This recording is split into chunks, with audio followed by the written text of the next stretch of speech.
বাংলা মিষ্টির জগতে সন্দেশের স্থান একেবারেই রাজসিক।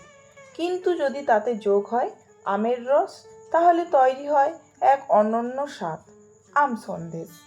সন্দেশ আমাদের বাংলার অহংকার, আর আম আমাদের ঋতুর উপহার। ছানা আর আমের মেলবন্ধনে তৈরি হয় এক আধুনিক অথচ একেবারে ঘরোয়া স্বাদের মিষ্টি। তাহলে চলুন আর দেরি না করে শুরু করি বাংলার ঐতিহ্য আম সন্দেশ বানানোর নতুন এক গল্প। প্রথমে 1 লিটার দুধ নিয়ে একটি পাত্রে ফুটিয়ে নেব। দুধটা ফুটে আসলেই একটি লেবুর রস ওই ফুটন্ত দুধের মধ্যে ঢেলে ছানা কাটানোর জন্য একটু নেড়ে নেব। আরও 2 মিনিট ফুটিয়ে গ্যাস ওভেন অফ করে দেব এবং একটু ঠান্ডা করতে দেব। একটু ঠান্ডা হলেই একটি পরিষ্কার কাপড়ে ছানাটা তুলে নেব ও ভালো করে চেপে চেপে এক্সট্রা ওয়াটারকে বের করে দেব। ছানা একটি পুষ্টিকর ও জনপ্রিয় খাদ্য, যা মূলত মিষ্টি ও রান্নার পদে ব্যবহৃত হয়। আমি লেবুর রস দিয়ে ছানা কাটিয়েছি, আপনি ভিনিগার দিয়েও ছানা তৈরি করতে পারেন।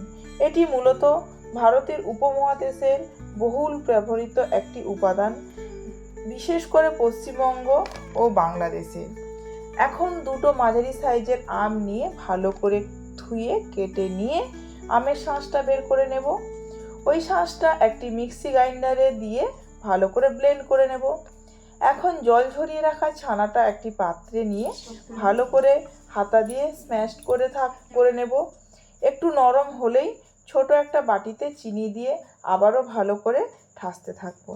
আপনারা আপনাদের সন্দেশে যেভাবে মিষ্টি খেতে চান ওইভাবে মিষ্টি দেবেন। এখন চিনিটা প্রায় মেল্ট হয়ে গেছে, এবার ওর মধ্যে আমের পাল্পটা দিয়ে ভালো করে মেখে নেব। এই 3টি উপাদান একসাথে মিলে তৈরি হয় একটি মোলায়েম, সুস্বাদু এবং ঘ্রাণবহুল ডেজার্ট, যা মুখে দিলেই গলে যায়। এটি শুধু রুচিবর্ধক নয়, গ্রীষ্মকালের জন্য এক দারুণ প্রাকৃতিক মিষ্টি উপহারও বটে। এখন একটি কড়াই নিয়ে তাতে 1 কাপ মতো জল দিয়ে 1 বড় চামচ পাউডার মিল্ক দিয়ে একটু ফুটিয়ে নেব। এখানে আপনারা প্লেন গরুর দুধও ব্যবহার করতে পারেন। এবার মাখানো পেস্টটি আস্তে আস্তে কড়াইতে ঢেলে নেব আর ঘন ঘন নাড়তে থাকবো। একটু ঘন হয়ে আসলেই মিশ্রণের মধ্যে 1 চামচ মতো ঘি দিয়ে দেব ও আরও একটু নেড়ে নেব। দেখুন এখন মিশ্রণটা কতটা ঘন হয়ে গেছে। এরকম অবস্থায় গ্যাস ওভেন অফ করে দেব। একটি পাত্র নিয়ে তাতে কলাপাতা দিয়ে উপর থেকে একটু ঘি ব্রাশ করে নেব। এবার ওই পাত্রের উপর পুরো মিশ্রণটি ঢেলে দেব ও একটি স্প্যাচুলা বা হাতা দিয়ে ভালো করে স্প্রেড করে নেব। উপর থেকে পছন্দ মতো ড্রাই ফ্রুট দিয়ে গার্নিশ করে নেব ও ঠান্ডা হতে দেব। সব মিলিয়ে আম ও ছানা চিনি দিয়ে তৈরি আম সন্দেশ যখন ড্রাই ফ্রুট দিয়ে সাজানো হয় তখন সেটি শুধু একটি মিষ্টি হয় না, বরং এটি রুচিসম্মত শিল্পকর্ম হয়ে ওঠে।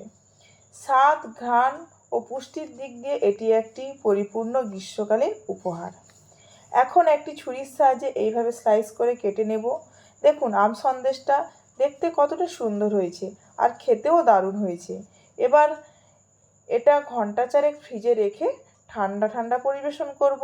আপনারাও বাড়িতে বানিয়ে দেখুন, খেতে খুব ভালো হবে। সবাই ভালো থাকবেন, সুস্থ থাকবেন। টাটা।